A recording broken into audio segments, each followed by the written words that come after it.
Corporation, and I've had the pleasure to work with the folks at GPEE for a number of years, and they asked me just to speak for a minute from a business perspective about the importance of quality education in the state of Georgia and actually across the nation. And I think I'm singing to the choir here, but as we know, it's absolutely essential that our students graduate with the knowledge that they need to become productive members of society. Whether they start a career right off the bat when they get out of high school, they go the technical path for a couple years, or a 4-year degree, we really need them to have experienced the rigor that will prepare them to be productive members. These little ones are probably, well, first grade, about 11 years away. They'll be taking my job. I'm in the utility business, and you may not know that 45% of our workforce is eligible for retirement in the next 8 to 10 years. That is a big number, and it's tens of thousands of jobs across the country. And right now, the work pool is just not there. And so we have to raise the bar, and we have to graduate our kids on time. So we have to make them prepared. Steve has got some real compelling data. I plagiarize a lot as I travel around the state and have an opportunity to speak to different groups and use his numbers. And although they're not warm and fuzzy and they're not the happy numbers sometimes, I think awareness is part of the solution. So I'm looking forward to hearing what he has to say today. I mean, we appreciate everything that our educators do. They work very hard, and we're just all trying to raise the bar to increase and improve outcomes for students. So I'm looking forward to Steve Dolger, who is the president of Georgia Partnership for Excellent Education, to sharing what's new today. So thanks, Steve. Thank you, Diane. Appreciate that. Good morning, everybody. Wow, after those kids are saying, I feel like just saying, okay, go do what you can for education. That's all you need to hear, you know? That was pretty cool. Diane is not only with Oglethorpe Power, she is one of the alums of our Education Policy Fellows Program, and she currently chairs the Education Committee for the DeKalb Chamber, so she gets it. In fact, Manaima is in our current class of Education Policy Fellows, so that's part of our work in trying to get people focused on that education, policy, and research kind of work. What we're going to be talking about today is really a project that we started back in 2004, the Economics of Education. Actually, the Georgia Chamber asked us to help them with the messaging that good education is good workforce development, is good economic development. So we did a publication, did presentations across the state, and now several years later we're doing the 4th edition of this document. People have used this on both sides of the aisle to talk about what we talk about as the birth to work pipeline. And as we connect with other partners, and many of you have been working with us also, it's what can we all do to help education. School systems cannot do it alone.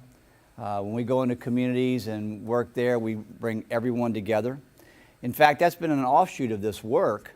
As we go into some communities, they will realize that we give them data on the birth to work pipeline, and they'll see where their community is strong or where it's weak or what might be missing. And sometimes they'll ask us to come back and help them with their work in building that birth to work pipeline. Strategic planning is not our core competency, so we hire a consultant to come in and do that kind of work. And it'll just be for a few days so we can get them really focused and up and running. We've worked in Troup County. We started there several years ago when they woke up one day and heard that Kia was coming and they didn't have the workforce. We've worked in Butts County and Bullock County and most recently in Forsyth County. I would ask you to think this way as we go through this. Hopefully there'll be several layers of information for you today. One is just the information of the day, like Diane said. It's updated, it's fresh, we got the latest that we could get from our different sources. Think about, I think most importantly is what I was teasing about with the kids and getting that inspiration, really is, so what? What can you do to help improve this birth to work pipeline in your communities? We're rolling this out across the state. We started last week in Valdosta, and we talked to their community, a little bit different there, their economic conditions, the root cause analysis, you business people understand that. What's causing the education not to move as quickly in Lowndes County, a few miles from Florida, is different than what may be holding us back here in Metro Atlanta. In Forsyth, when their chamber and their chamber president and the superintendent asked us to help them with their mission, I know the superintendent pretty well. I asked Buster Evans, why do you want us to come to Forsyth? You're the highest performing school system in the state. And the chamber president said, Steve, that's why we need you. We're changing demographically, we're getting more poor, more diverse, And we know there are a lot of smart kids live in poverty, but they bring some challenges to Forsyth County. We don't want to lose our brand that we're number one. That will hurt us economically. So we help them, and we benchmarked off 4 other school districts across the country that were similar in that they changed demographically but kept everything improving in the right direction. So they brought some of those best practices to Forsyth, and now they're into continuous improvement and keep working on that. So think about that. If we could help in your communities, we'd be glad to help you with that journey. But I think most of you probably intuitively know that it's important to keep people going through that birth to work pipeline. We're going to give you some data, and this is just part of the data. I guess I could phrase it that I'm teasing you with some data, that hopefully you'll go back and dig into the data and look for some more for your community and drill down to see what are the issues, and then do those root cause analysis and then find the strategies. Maybe some of those strategies are things that are working quite well. In fact, KIPP is a place where some of the strategies are working quite well. There's data over here about our upcoming 21st annual bus trip across Georgia. We've been to KIPP schools a couple of times. The last time we were here, the theme that year was innovation that leads to student achievement. And charter schools oftentimes can take the handcuffs off and be more creative and innovative, and they really do help improve student achievement. So you need to think about those kinds of things for your community. What we're going to do in the next few minutes is go through a bunch of slides. These slides are on our website, so I encourage you to go there, download it, use it again, present this to some of your friends, or refer them to our website. The hard copy document is yours to keep. We let people have a copy. After one copy, we ask them to pay for shipping and handling to help defer some of our costs, but it's also on our website, so you can go there and pull that down. Our top 10 issues to watch is on our website also. That's an amazing document. It's become pretty popular across the state, even for colleges and universities are using it for content for policy classes. But we've heard Senator Miller and others say that they use that in the Capitol all the time to defend their positions. But it's interesting how good data can be used on both sides of the aisle, but nevertheless, it's good data. And Dana Rickman is working now. She met with a group of advisors, some of you, in fact, last week, to start looking at what will be the top 10 for next year. I know we have a number of reporters today. They realize that we roll the top 10 out every year in January, just before the legislative session. And Bill Maddox, our communication director, will bring in reporters from across the state. We usually get about 30, some reporters, radio, TV, and print. And we'll bring in speakers to talk to some of those top 10 issues, and Dana will present some of those as well. But then that gives us a relationship with reporters that we really value. We can help them during the year on some of these policy issues we'll talk about today that sometimes we're quoted, sometimes not, but at least we can help them go through some of these sticky policy issues and give them both sides or 3 sides of an issue and help them figure that out as they do their work. But we're going to go through the data. We're going to talk about strengthening the pipeline, and I'll push back on you again like we do our Policy Fellows classes. So what can you do to help improve education in Georgia? All right, crank the data. Back when I was superintendent of schools in Fulton County, we had a lot of data. In fact, we were the first school system in the state to have a balanced scorecard. Some of my business partners, UPS and Bell South, helped us frame a balanced scorecard, which now GLSSI trains superintendents and principals and teachers across the state to use that to improve student achievement. What you need to know, at least, though, as community leaders, are these kind of metrics. Almost all the schools and school systems in Georgia have a strategic plan with a lot of metrics, but you need to know how ready your kids are for school. Are they reading on grade level by 3rd grade, math skills by 8th grade, and at high school graduation, then on to something else. Dave Peterson, used to be with North Highland, he's chairing the literacy campaign in Georgia, is really focused as a business person on that 3rd grade literacy. There's a big campaign across our state about that now. You've probably heard the phrasing that we read to learn by 3rd grade so you can, or you learn to read by 3rd grade so you can read to learn later. It's an important milestone. If you don't learn to read by 3rd grade, it's hard as heck to read to learn later on. And that's one of the stumbling blocks for many of our kids and why they don't continue on through this birth to work pipeline. So I'll give you some on each of those pieces real quickly. This is about school readiness, and you can see we're looking at poverty here because, as I said earlier, a lot of smart kids live in poverty, but they have some additional challenges that other kids don't have. And it starts showing right here in their readiness for school. The red bars are kids below poverty, blue is above poverty, and you can see on recognizing letters and counting to 20, being able to write their name, kids who are not living in poverty can do better at that, and then they're ready for kindergarten. The data is really clear that some kids are not as ready as others, and those who are not ready have a hard time catching up. Outstanding teachers sometimes can help them, but they have challenges also. This is the best test for comparing school systems and schools. It's called the National Assessment of Education Progress, NAEP. Sometimes referred to as the nation's report card because it's so reliable and valid. It's not given every year. You can see down here it's given every other year, and it's given to a sample of kids. So you can't get the NAEP score for your kid, but you can compare school systems and states. There are 4 scores on this: below basic, basic, proficient, and advanced. And we're giving you proficient and advanced because proficient is pretty much what is the new higher standard perspective of being on grade level. So the red bar here you can see is the 20th state. I just give you that if you want to be in the top 20. We're not. Here's the U.S. average of kids who are proficient or above in reading. By the way, I mentioned 3rd grade reading. NAEP is not given in 3rd grade, so I have to use 4th grade, but it gives you a close benchmark. Here's Georgia. The good news is we're getting better every other year when this test is given. And in 2011, we don't have the 2013 data yet, but we finally caught the national average for the percent of our 4th graders who are proficient or above in reading. But it's only a third. We need to do a whole lot better. Good news is we caught the national average. Bad news is we've got a long way to go. I mentioned 8th grade math. Here's the math. Similar. Top 20, the nation, and in Georgia. Again, the good news is we're getting better, but boy, it's incrementally, it's slow. It would be nice when we can catch the national average. I think a part of the history of this in Georgia and in other parts of the country is that a lot of our middle school teachers did not have good training in the content areas, particularly math and science. They have more of a general degree. Department of Education has done a good job in training up our teachers in mathematics, so their content knowledge is getting stronger. So we're going to continue to improve on this, I would believe. Okay, graduation rates.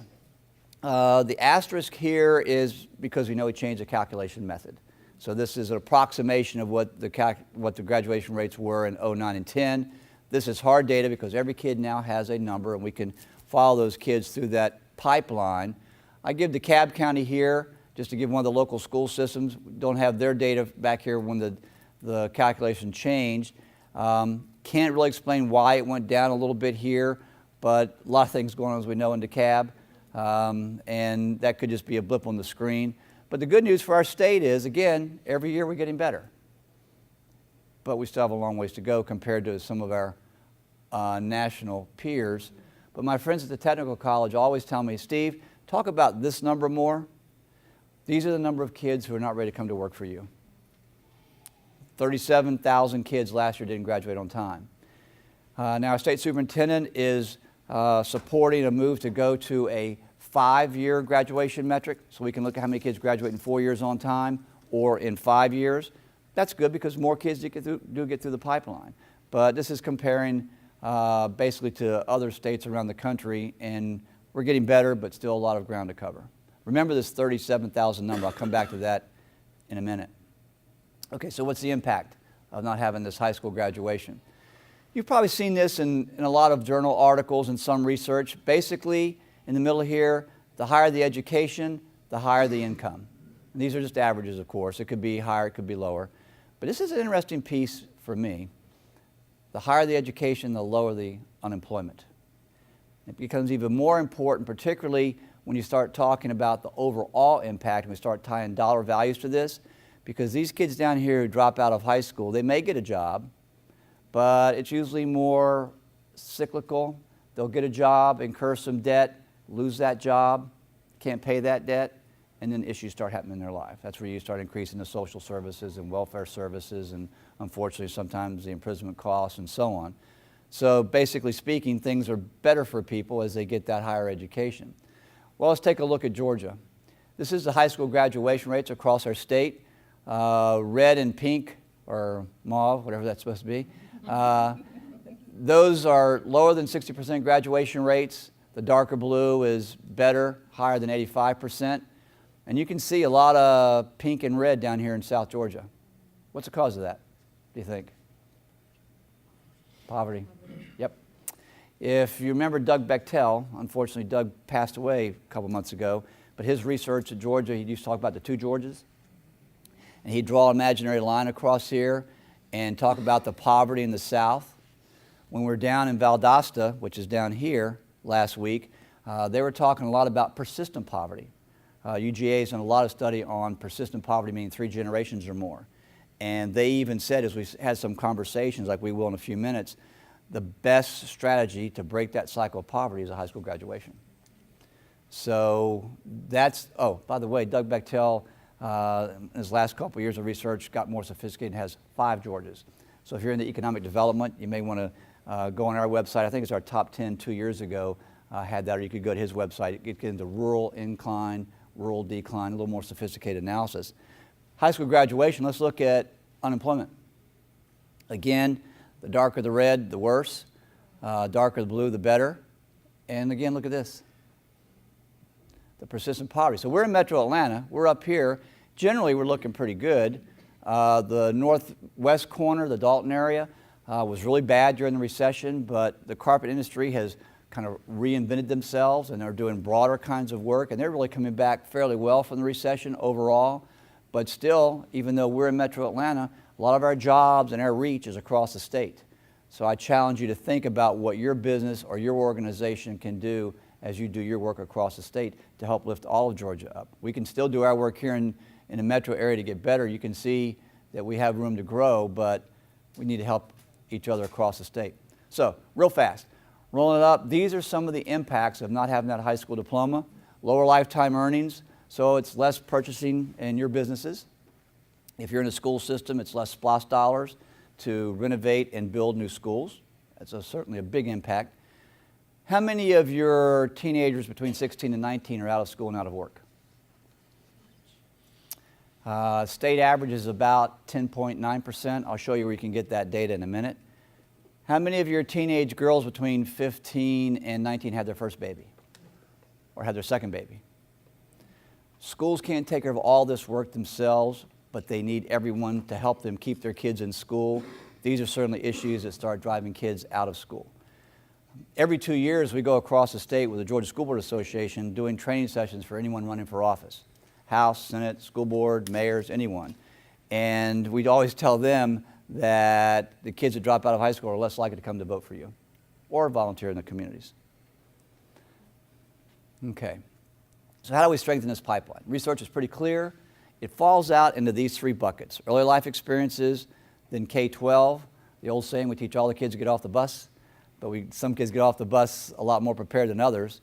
And then that transition to work. So again, I'm going to give you a little bit of a glimpse at the data in each of these, and hopefully you can go back later and drill down and do some more of this analysis. This is one that really kind of gets to me now that I'm a granddad. This study was called the early catastrophe. And it's an early catastrophe because based on income and the verbal fluency and the amount of vocabulary that kids hear in their home really impacts the vocabulary of little kids. Not much change at 1 year old, but at 2 years old you can see the income level starting to separate, and at 3 year old it gets even a wider gap. That becomes significant. The kids aren't hearing the words at home. They're not able to give those words back. Great study out of Harvard University that talks about serve and return. I'd suggest if you want to get some more information or ammunition to talk about this early catastrophe and how to avoid it, minute and 42-second videos, and one of them is called Serve and Return. It's not tennis, but serve and return in that vocabulary with kids, even when they're babbling. And this has helped me be a better granddad, I think. With the little grandkids, the babble back and forth in this 1 minute 40-second video, you'll see the facial expression of the kid when they have a serve and a return. They serve, the adult returns. But think about a home where there's no adult there to do that. And then as the kid gets a little bit older, there's words. Both our sons talk about when we come together for family events that those smaller kids in the family go home and have increased their vocabulary or their desire to have vocabulary. They're around all these people. Both sons have 3 grandkids, and my dad will be there, and we're all talking, and the little kids want to talk too. They do a lot of babbling, but they want to get into that conversation. It looks like fun. But they always talk about when they go back home how the kids are using some other words they didn't use before because the other siblings and the adults that they want to be involved in that conversation. That's just one event, one little anecdotal event. Okay, the Perry Preschool Study. This is one of the best longitudinal studies, and it really is a long study, tracking kids who are in pre-K all the way to 40 years old. Perry, Michigan, not Perry, Georgia. The blue bar here are kids who are in a pre-K program. You can see more of them had a higher income, more of them graduated from high school on time. It really shows that the input is worth what happens with the outcomes for kids who go through pre-K. Interesting study here. Again, we're looking at income levels, and the lines here are reading, math, and general knowledge. The optimal development, I don't think that means as high as we would want kids to go, but it would be optimum if kids at any income level could perform as high as kids at upper income levels. But look at that gap. And we talk about some kids entering kindergarten behind, and the data shows that it really is hard for them to catch up. They tend to stay behind. This is another one of those little milestones in that birth to work pipeline. As I travel across the state, I often have people ask me, Steve, why is Georgia underperforming other states with similar demographics like Virginia or Texas or Florida? The reason is those states have had these things in place for years, and we have just finally got them in place. I have to give credit to John Barge and before him Kathy Cox. They worked diligently to get these things in place. We now have higher standards, college and career ready standards. In fact, the standards even start earlier now with early care centers. Bobby Cagle, the Commissioner for the Department of Early Care and Learning, has started Quality Rated. It's a program across the state. It's voluntary for early learning centers to be given a 3-star rating. And if you know of some centers that have not volunteered to do this, they're incentivized with training and other resources to be in this rating system. Push on them. Ask them why the heck aren't they being rated? Because your community deserves 3-star or 2-star centers. And if they can afford going from a 1-star to a 2-star, they ought to know where they can go and vote with their feet, as they say, and go to a center that is high quality. Well, the standards are going all the way from early learning centers through the K-12. We've got a stronger curriculum. We're getting A-, B+ grades by outside independent organizations that are looking at our curriculum. We've got a real clear, somewhat complicated, but a pretty clear accountability system, the CCRPI, College Career Ready Performance Index. It's taken the place of what we have with No Child Left Behind with adequate annual yearly progress. It's a score of 1 to 100, so you can see your school or school system. And eventually there are going to be star ratings for school climate, which is really important. Research is pretty clear there, and school finance. So look at your school or school system's CCRPI, see what their score is. They even have red, yellow, and green flags to give you some indicator if things are going up or down. Statewide Student Information System. This was really our Achilles heel for so long. We went through about 4 or 5 deputy superintendents for information technology. Some were consultants from the business, some were college professors, some were school system people who were pretty hot to go in technology. None of them could deliver. $50 million later, Kathy Cox hired Bob Swigum, who retired from Georgia Pacific. Young fellow retired, wanted to keep working. He delivered. We now have a robust statewide student information system that's going to just get better and better. Leadership training. We have one of the best leadership training programs in the country. I mentioned it earlier. Georgia Leadership Institute for School Improvement, GLISI, or as they're affectionately called, GLISI. They train superintendents and principals and now teachers as leaders across the state. The stuff that you business leaders know that you use all the time. Data analysis, root cause analysis, process management, the balanced scorecards. And the question early on, GLISI is over a decade old now, can those business processes be applicable to the classroom and the school? And the answer is yes, of course. You have to translate the language, but it's the same kind of strategies, and then we're improving student achievement. School systems that have been through GLISI are outperforming similar school systems that have not gone through GLISI. Well worth the money and the investment there. Okay, here's part of our new message in our new 4th edition of the Econ of Ed. And it's as important in Metro Atlanta as it is anywhere across Georgia. These are the kids who are increasing the fastest in their percent of the population. Schools across Georgia no longer have a majority group of students in that school. No group has over 50%. So as I, in the future, go in to have my quarterly blood checkup and my cholesterol checked, I want to make sure whatever nurse comes in, whether he or she is well, they all would be a minority now, I want to make sure they know what the heck they're doing. We have to make sure that we have all the kids, all these beautiful kids here this morning, that they're going to be prepared, as we say, for jobs. We don't even know what they're going to be, but we know that 60%, 80% of the jobs in the future are going to require at least 2 years of college. These are the kids who are coming in their school systems the fastest, but they're also the ones who are graduating the least. So back up and look at this again. Particularly Hispanic kids, kids who are living in poverty, but then look at their graduation rate. Hispanic kids, again, a lot of smart kids are Hispanic kids, but those who are in poverty as the Hispanic kids, those who are in poverty of African Americans, those who are in poverty with the white kids, they're having more difficult time graduating. If we could show you each of those separately, we could see that, but at least we can pull out the low-income kids and we can see that they're graduating the least. And again, I give you DeKalb just to give you a school system to see what's going on there. It's interesting looking at their Hispanic kids, African Americans who are graduating less than the state average. Talking to Michael Thurman, their superintendent, good news in the paper this morning, he might stay. He has realized in his assessment that the school system has been somewhat blind to the changing demographics of their school system.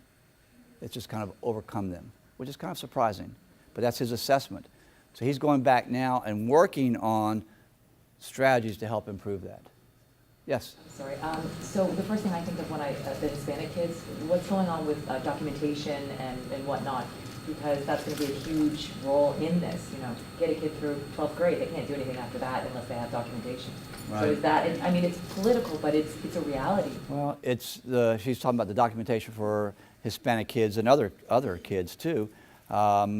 It really is a political issue. You're absolutely right, because any of the kids who come to public schools have to be taught. So for the schools, it's not an issue, other than helping them with the language, helping them adapt. Some school systems have temporary housing, not housing, but schools to house those kids until they can get their language up to speed, whatever it is.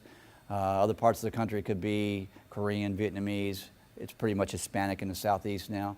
But for the schools, it's an issue for their English language learners, this group down here, because it takes 7 years at least, the research says, to get pretty fluent in the language, so you can take a test and really do well on it.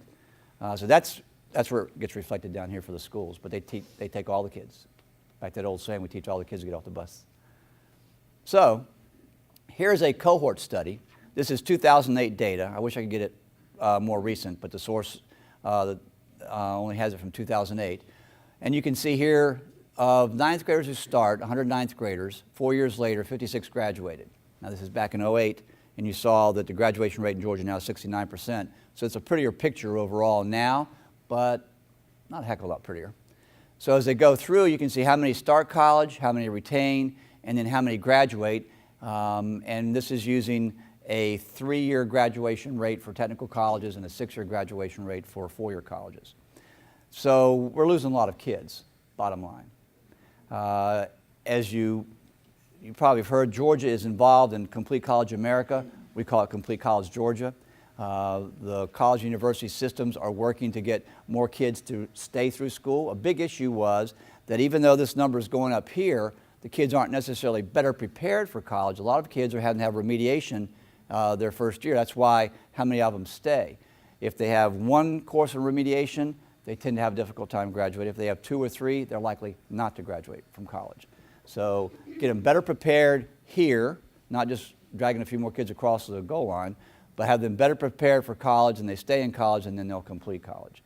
I can remember back as a superintendent when No Child Left Behind came out, and we were told increased graduation rate.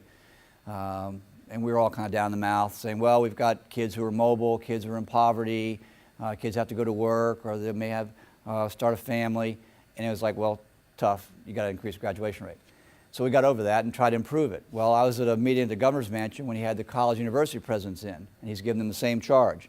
He wants 250,000 more graduates by 2020. And the university presidents I was sitting around and said, but we've got kids who move and they have to go to work. And the governor wasn't quite this sarcastic, but he kind of said, get over it and improve it. And they are. Georgia State University as a four-year institution and Chattahoochee Tech as a two-year college are role models right now for other institutions on how they're working with their kids, their college students, to keep them in and have them graduate on time. So we can get better with that. Yes? Is this data specifically for Georgia public schools or is it Georgia? Our public institutions, yes. Yes. And our other data is public, also our K-12 data. Private schools just don't give that data. Okay, so here's our challenge. We have 60% of the jobs I mentioned earlier are going to require some higher education. But in Georgia right now, only 42% of our adults have that college education. So there's a gap there, what we have to have.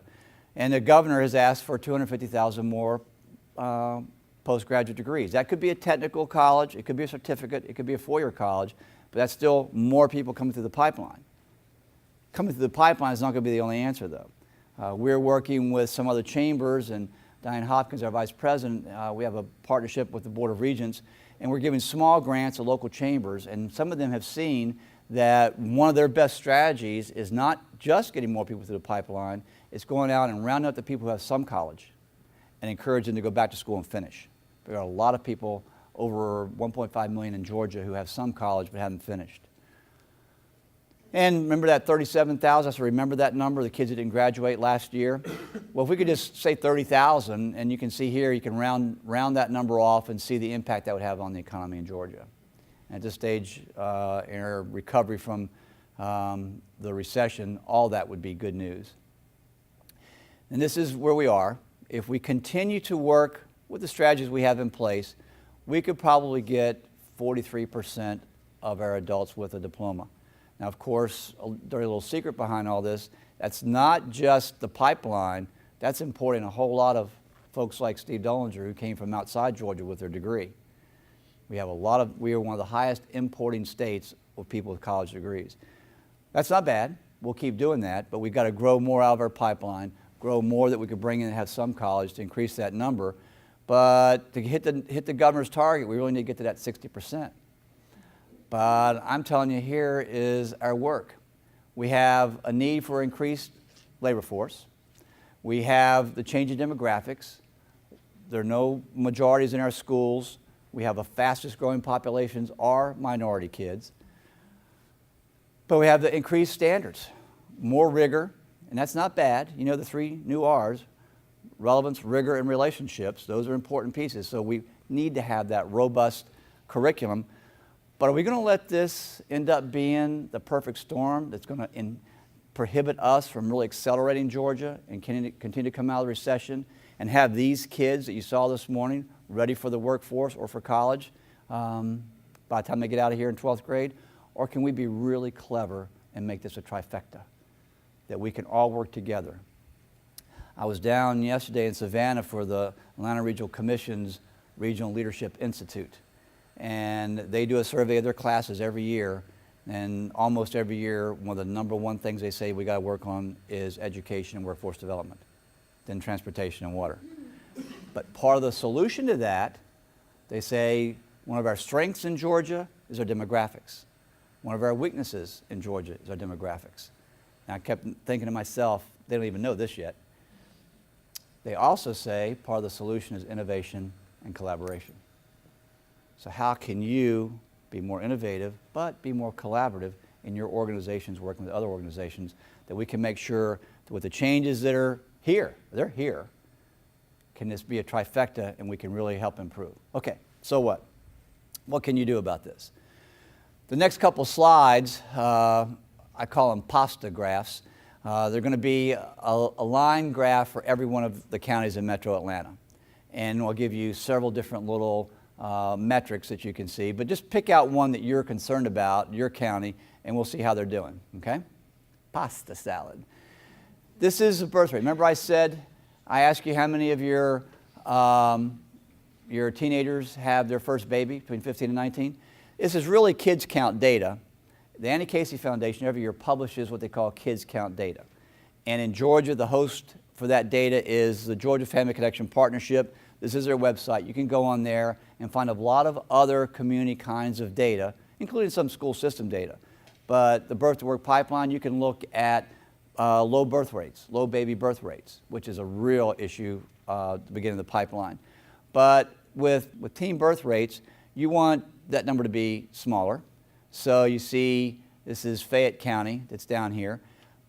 Even with Clayton County, as high as they are, it's nice to see that all the counties are dropping that teen birth rate, because there are strategies out there with social service agencies that are addressing this issue for us in Georgia. I also mentioned to you how many teens between 16 and 19 are out of school and out of work. The state average is about 10.9%. So you can see 3 of the counties are above that. Clayton again is up here. You can see that for some reason Fayette is increased here some, but you want all these to get smaller, somewhat stable in here with that population. That's one we need to work on. Third grade reading, going back to what we talked about earlier. This is a percent that meets or exceeds. You can see that Fayette is up here doing really well. You've got some that are going up and down. I don't understand that, but basically you want all groups. If you disaggregate this data by race, you can also see that almost all kids and all races are getting better with these tests over time. 8th grade math, again, everybody tends to be getting better. Rising tide lifts all ships, so you want to see all these lines getting better. These are the graduation rates, again, just for the last 2 years. Red is 2012. We can't get the data yet for 2013. The blue is for 2011. You can see in most cases, Cherokee went down a little bit, but they're pretty high, so you're going to get some up and down. That's when it's nice if you have 5-year trend data, so you can really see how they're doing. Clayton improved. DeKalb went down a little bit. Interesting, if things go down, you want to ask the question, what happened there? But if things get better, you want to ask that question too. I'm really curious what happened here, that they were able to have such a bump, such an interesting bump there. So that's graduation rates. So here's the deal. United Way has a program that they're supporting called Ready by 21. I love that term, Ready by 21. It really kind of tells you what you're talking about, having all these kids ready by 21. Well, to work on this birth to work pipeline, it really does start with healthy mothers, healthy babies, improve that low birth rate. But we've got to seal these pieces of our education pipeline more solidly together. We're lucky in Georgia that we have the Alliance of Education Agency Heads. So our agency heads, meaning Department of Early Care and Learning, Superintendent Barge, K-12, Ron Jackson for technical colleges, Hank Huckabee for our universities, they come together periodically and they really do work on getting rid of barriers and more solidifying these seams in our pipeline. So that's an asset for us, but it's not that easy. As you look at the data, then for your school system, it's what data is missing, where's it weak, where's it strong, where can you make a good thing better. So your child care providers, we're talking about that. How many have a 1-star or 2-star? That's a good place to start looking. Most of those teenage pregnancies and juvenile delinquency happen between 3 and 6 o'clock p.m. So how good to go is your county or your community in after-school programs? I mentioned earlier that we worked in Troup County.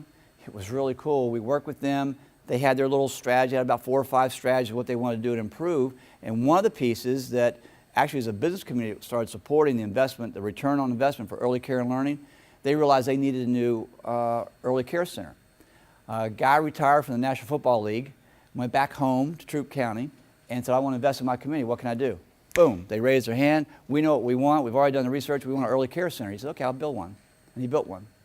So if you can get your community together, sometimes you can go for grants, you can be poised for opportunities, or you can just take your own resources and harness them better. Academic supports, job training, those kinds of things are so important. But when we talk to elected leaders, and yesterday in that RLI class there were several mayors or city council members, and they did an amen on the pieces that are really important for community services like housing and the finances. And with our economy now, we're having trouble. We know property taxes haven't come back up to help school systems. We know the budgets have been cut for school systems for years now, the austerity cuts. It's rolled up to something like $7 billion. 0.6, thank you, Sally. So there are never going to be enough human and financial resources. So what can we do working collaboratively and creatively with innovation to make this pipeline stronger? Well, there's some strategies. Go back to that first bucket of early childhood. Reading to kids every day, looking at that quality rated. There are a lot of organizations that help with this reading piece, particularly at elementary schools. And that could be things like the Rotary clubs that read to kids, that go into a school and read. What can be as impactful, perhaps even more impactful, are having high school kids go to elementary schools. Doesn't take a whole lot of money, particularly if it's a girls' basketball championship team or a boys' team that goes into school, and that is really cool then when they come in and read and tell you this is a good thing to do. Relevance, rigor, and relationships. Relationships. Have an adult that cares for you in the school. Well, that adult could be a Rotary Club member. It could be you. There are other strategies about reading to kids, like the Kiwanis Club will sometimes support a backpack of books for kids to take home. Sounds good, is good, but back to the issue of poverty, sometimes there's no adult in the home to help the kid read the book. So that's why it's even better that you can come into the school and read the book and maybe let them take it home and they can read it a second time themselves. So how do you leverage some of these good strategies to make them even better? Building a cadre of effective teachers. We're working with GLSSI in Paulding County, a big grant that's helping them focus on building this cadre of effective teachers and leaders. Just read a very interesting research piece from a guy from Finland, who's their deputy, kind of like a deputy superintendent for their federal program. He's saying that, he realizes that a lot of people go to Finland, talk about Finland, uses that as a model for education excellence. He said, truth is that he would give about 20% of their effectiveness to the quality of teachers. He would give about 20% of their effectiveness to quality leaders, which also includes the climate of the school. The rest, he said, is basically the culture, motivation of kids, and support of families. There's not a lot of standardization in Finland, but there is strong standardization in the training of their teachers to be teachers. So they get great candidates, they give them a great training program, and then pay them a great salary. So they do have that 20% knocked out. Yes? Any studies or research that you can refer to about classroom sizes? This is an ongoing issue in our county, and some leaders say it really doesn't make a difference beyond second grade, and others say that it does. Question is there any research on class size? Yes, there is, and most of it shows that lowering the class size is most effective or impactful in a K through 3 and for kids who live in poverty.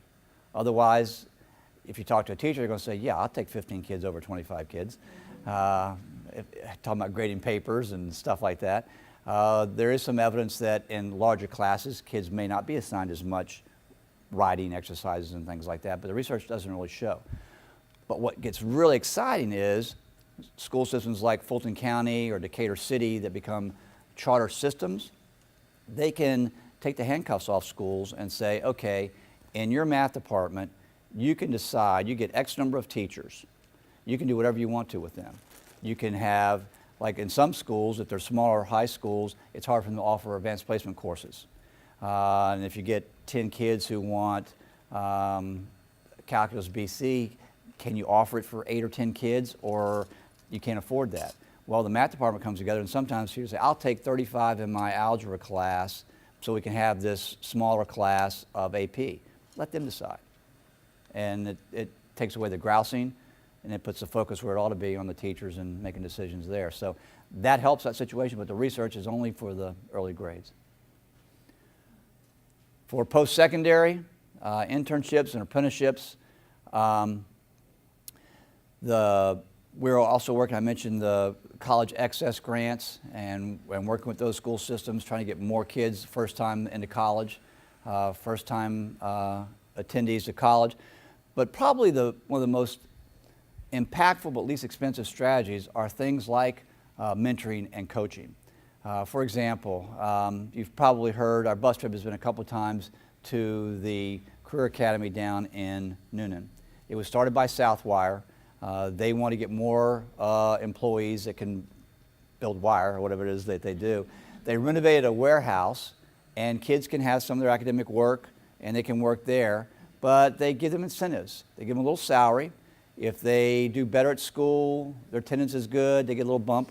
If they do well on the job, so to speak, they're working on those soft skills, they get a little salary. Then they can work in the summer. Well, when Mike Beatty was commissioner of the Department of Community Affairs, he said, let's role model that and see if we can do it in other office settings. So over here in Druid Hills, at their office, several story building, they brought in kids from Druid Hills High School. And same thing. They teach them back office skills. They learn some of those soft skills. They gave them little salary increases if they did well with attendance and working in the job, and then they could do some work maybe in the summertime. Well, he's so excited about that. That program was started off being called Great Promise Kids. Now it's Great Promise Georgia.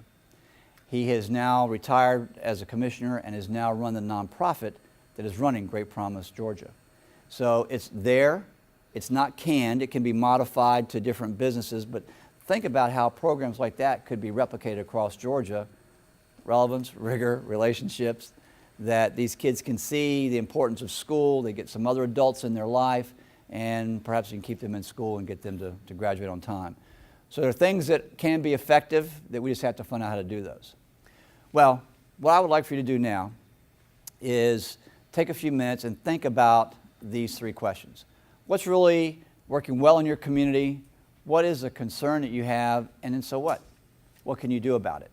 If you could just turn into groups, we're going to give you 10 minutes or so to talk about this and think about this. And then we'll come back and report out. Not everybody has to report out. We don't have the time for that, but to get some real burning ideas of strengths, concerns, and some strategies. Just take a few minutes and just turn to one another there and talk about this and share what you see as some of the data that we've taken a look at this morning.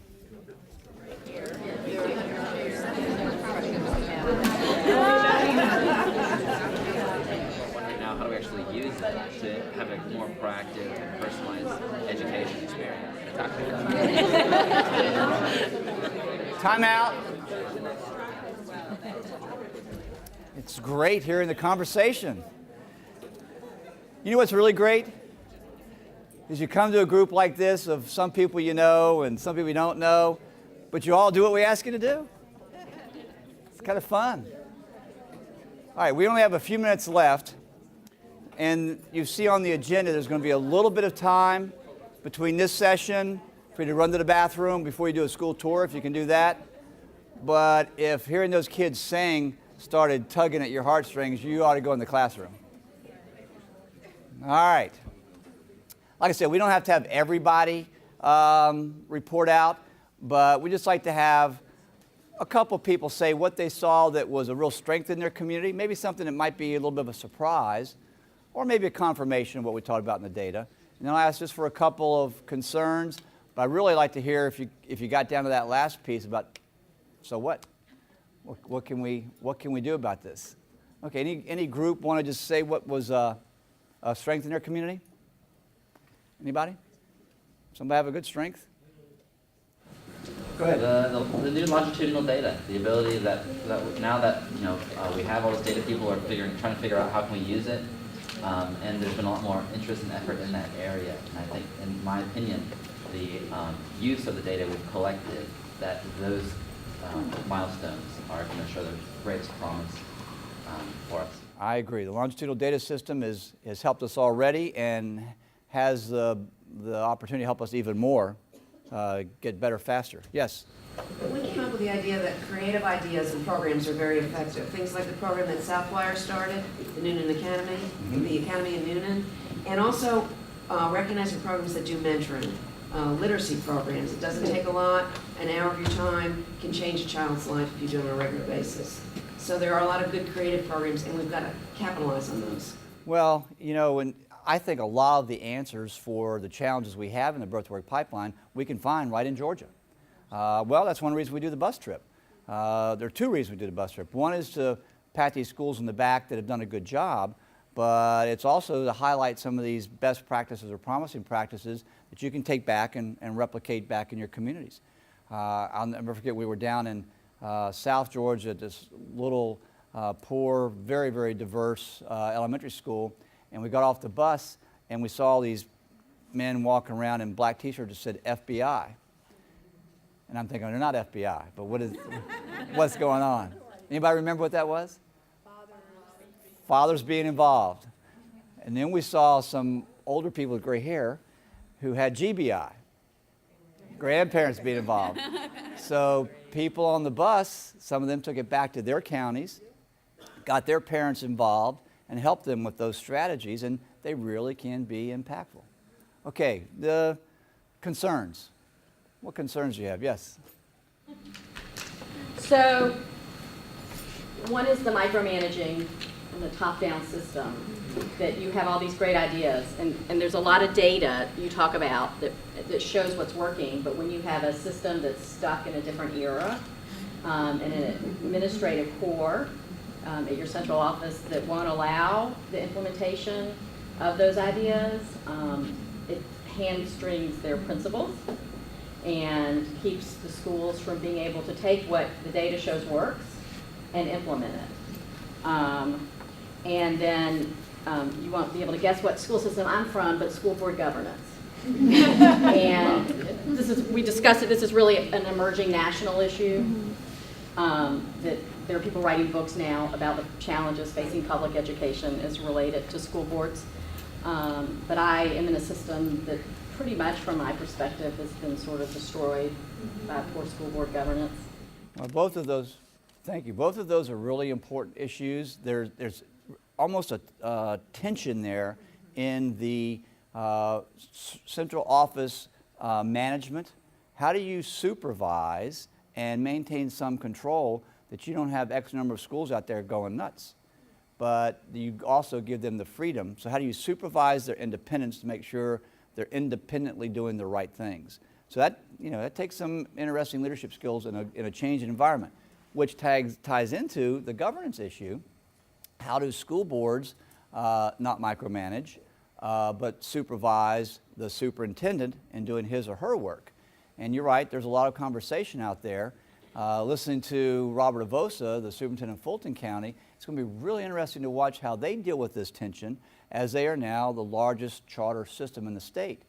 And as he says, when you get 90 schools they have that might get some independent ideas that could be different than what the school board feels comfortable with, how do you manage that? So they purposely are going down that road, but they realize themselves that they've got to be able to manage and supervise that. But you're right, those are two very interesting concerns. Yes, ma'am. I love one of our participants offered an idea about a concern: do more with less. Yeah. I mean, I think we have to be creative. Money in education across the board in the general world is an issue, but we have to be creative. And I would like to comment that I think KIPP is a real trendsetter in that arena. Yeah, and unfortunately, that money's not going to come back quickly. We could be poised with some of the research to maybe make recommendations of where money might go. We could maybe help in that kind of a conversation. Money's not the only answer, but money certainly would help when we realize that we have, out of 180 school systems in Georgia, it's like 140, I think, now have less than the full allotment of 180 school days. No research out yet, but anecdotally, you think that's got to have some kind of an impact on down the road. Other concerns? Yes? When it comes to CCRPI in the classroom, fifth grade teachers specifically have a new portfolio, and the way that we need support in the classroom from outside, really want it more tied to the standards. And we have essential questions and would really like the support with those essential questions being answered and tying them to future careers and opportunities for students. Say my essential question has to do with flooding in Georgia or erosion of the beaches, Jekyll Island, and those sorts of issues. And having someone talk with the kids about the careers and things that they can do to support their community and kind of bringing it full circle with how that can be applicable, even if it's somebody coming in, you know, through FaceTime or something like that with me. Really looking for that kind of opportunity. Well, there are some of those kind of things kind of getting seeded around now. And Kramer works a lot with the Metro Atlanta Chamber, and they have a virtual way of trying to connect schools and speakers. You may want to talk about that later, but that's an opportunity to do what you're talking about is getting a little more sophisticated in that approach. But gosh, how robust that could be when we've got the infrastructure to have that virtual communication from teachers to business leaders. You can connect them and really get some neat things going. Good concern. And then we jump to a solution. How about that? Well, maybe the solution is, well, not the solution, but the idea that you talked about with the rigor, relevance, and relationship. I really like that because I've been thinking about that as people have been speaking, and the relationship aspect. And quite frankly, unless somebody really loves something, they're not going to give their heart, soul, and money. And so the idea of bringing industry in, and people have talked about, look at industry. So I work with the life sciences industry, and these folks are busy, and the people that I work with are compassionate. You know, they are, and they care. And I have VPs coming into classrooms, so that's not a small thing. But how can we collaborate and bring that relationship and that relevance? And that might be that kind of, what can you do? Well, building communities that really matter. Right. How can we harness the resources we have to help make some of these impacts? Other concerns that came up? Any other big concerns? Any other solutions? What you can do? I think we got some of those. I think you want to go visit the school, don't you? Well, I don't know how many of your businesses look like this, but if you've got random acts going on, it's going to be really difficult for you to hit your goal. And we've been talking today about collaboration. If we can collaborate and get together and focus our resources, then we really might be able to have a chance to hit these goals. So that's what we're here about today. That's what the conversation is, so we can keep leveraging this, and you can keep leveraging. What I would suggest you do is follow us. These are some opportunities. If you like these new opportunities, particularly Instagram, love for you to join us there. Today, I didn't mention at the beginning, but hashtag #EconOfEd is a way you can also tell other people about what's going on. We're going to take just a 10 or 15 minute break. 10-minute break. No more than 10, and then come back in here, and then we'll do, so if you need to go to the restroom, do that and come back right away, and then we'll have the wonderful opportunity to see Kip up close. Thank you very much for being here this morning.